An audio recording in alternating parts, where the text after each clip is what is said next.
Baik, kita kembali lagi ke bab 4, yaitu merelasikan tabel. Kita lihat ini tujuannya, yaitu Anda sebagai mahasiswa dapat membuat relasi antar tabel di Microsoft Access. Kita lihat merelasikan tabel ini tujuannya apa sih? Tujuannya adalah untuk mencegah duplikasi informasi dalam database dengan pengulangan fields dalam satu tabel. Hubungan dapat dibentuk untuk link field tabel secara bersama. Nah, langkah-langkahnya adalah seperti ini. Kita lihat ya. Misalnya, kita langsung saja ke Microsoft Access. Ini ada 3 tabel. Di sini kita sudah memiliki 3 tabel, data masih kosong. Kita lihat di sini, ini NIP ya, kemudian ada data kerja, kemudian ada golongan. Ini golongan kita jadikan primary key. Oke. Nah, kita akan membuat relasinya ya. Pertama adalah kita pastikan dulu ada yang menjadi primary key dan ada yang menjadi foreign key. Kita lihat di tabel karyawan ini NIP. Berarti NIP ini akan menjadi primary key di tabel karyawan, dan NIP juga akan menjadi foreign key di tabel lainnya. Kemudian data kerja, kita lihat data kerja. Di sini NIP di sini bukan primary key, jadi kemungkinan ini akan menjadi foreign key-nya. Foreign key paham ya? Foreign key itu apa? Nah, boleh dijawab di bawah jika ada yang tahu foreign key itu apa. Nah, kemudian ada bulan, hari kerja, dan jam lembur. Kita lihat tarif upah. Tarif upah ini, upah itu sesuai dengan golongannya nantinya.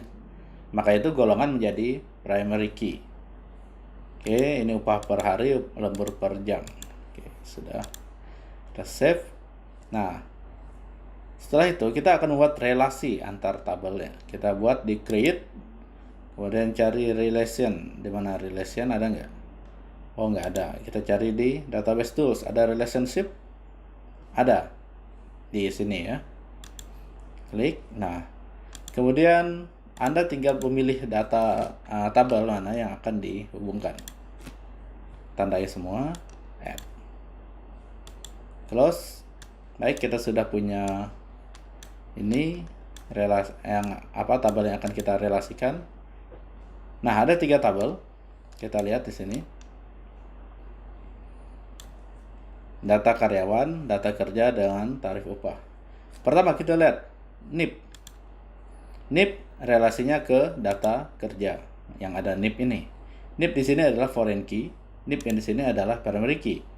Oleh karena itu caranya adalah kita tarik ke NIP ini. Nah, akan muncul dialog kotak dialog seperti ini. Tabelnya NIP dari karyawan ya, ke data kerja yang NIP. Oke, kemudian ada inverse referential integrity. Ini berguna untuk nantinya misalnya Anda terjadi kesalahan penginputan data di tabel data kerja misalnya, atau terjadi kesalahan penginputan data di tabel karyawan. Anda ingin menghapus data field data karyawan tersebut. Jika masih memiliki relasi, jika sudah terisikan data, maka data tidak bisa dihapus. Oleh karena itu, kita bisa mencentang ini, enforce referential integrity. Nah, ada cascade update related fields dan cascade delete related records. Nah, ini fungsinya adalah jika terjadi update di field tersebut, maka data field yang dituju itu, misalnya data field NIP di data karyawan kita ubah, maka data field NIP di data kerja juga ikut berubah. Nah, sebaliknya ya, cascade delete related records, jika data records yang di NIP karyawan itu dihapus, maka data yang berkaitan dengan NIP tersebut di data kerja itu juga bisa terhapus. Jadi kita centang saja. Kemudian ini relationship type-nya adalah one to many. Jadi satu ke banyak. Maksudnya adalah satu data karyawan bisa memiliki banyak jam kerja. Karena ini satu ke banyak. Karena kita lihat ada join tipe. Hanya mengikutkan baris-baris yang tergabung ke dalam 2 tabel itu ya. Jadi kita pilih saja yang pertama, kemudian jika sudah yakin tekan create. Oke, masih tidak bisa, kita close dulu. Close.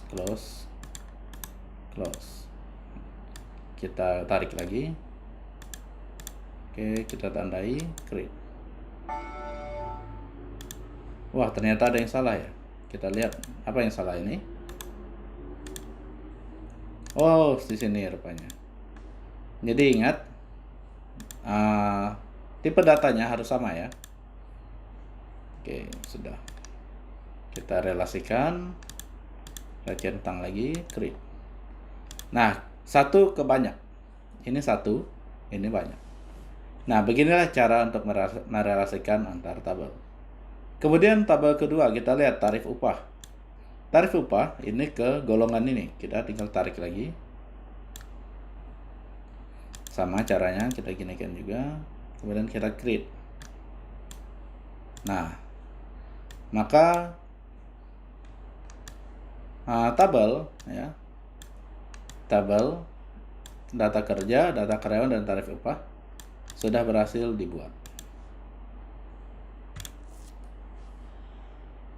Nah, inilah dia cara untuk membuat relasi antar tabel. Itu cara pertama. Cara kedua bisa juga dengan cara seperti ini. Misalnya kita hapus dulu ini. Delete. Oke. Kita hapus ya. Kemudian kita close. Jadi golongan kan nggak ada relasinya nih. Jadi kita akan isikan dulu golongan, misalnya golongan A, upah per hari 40.000, upah lembur 20.000. Oke. Kemudian golongan B, ini 45.000, ini 25.000. Oke, dua saja dulu. Caranya bisa kita menggunakan lookup wizard. Kita lihat nih golongan nih, dan sort text nih. Kita pilih lookup wizard. Lookup wizard, kita klik. Nah, ini ada pilihan I want the lookup field to get values. Kemudian, ya pilih saja yang pertama. Next. Nah, pilih tabel yang akan direlasikan. Misalnya tabel data karyawan kan ini. Kita pilih ke tabel tarif upah. Next. Nah, fields yang mau direlasikan yang mana? Tadi golongan yang mau kita relasikan. Kita ambil fields golongan. Kita tekan tombol paling atas. Yang satu ini. Oke, jika sudah dimasukkan di sini, kita tekan next. Nah, di sini sebenarnya nggak penting-penting amat ya. Kita pilih saja golongan.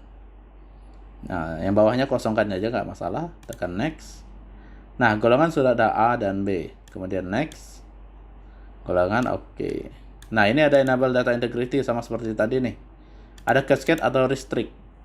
Cascade itu membolehkan penghapusan. Restrict itu melarang penghapusan. Kita pilih cascade saja. Tekan finish. Save. Oh, ini sedang terbuka, sorry. Kita tutup dulu. Kita ulangi lagi. Ya, caranya kayak gini. Next. Oke, sudah. Nah. Oke. Sudah. Nah, coba kita lihat relasinya. Nah, relasinya berhasil terbentuk. Begitulah caranya. Untuk membuat relasi ada dua cara tadi ya. Yang pertama kita bisa langsung gambarkan di sini. Yang kedua, kita bisa gunakan langsung lookup wizard. Sehingga relasinya akan terbentuk seperti ini. Nanti tampilan relasinya adalah seperti ini, golongan. Nah, kita bisa tinggal pilih A atau B. Itu juga dan tarif kerja misalnya. Oh, tarif kerja karena nggak ada lookup wizard, jadi nggak bisa di scroll seperti itu. Baik. Sekian dulu materi tentang relasi database. Jangan lupa ada latihan di modul, silahkan dikerjakan dan dikumpulkan nanti. Jika ada pertanyaan, silahkan ajukan di Google Classroom ataupun di grup Telegram. Sekian dan terima kasih.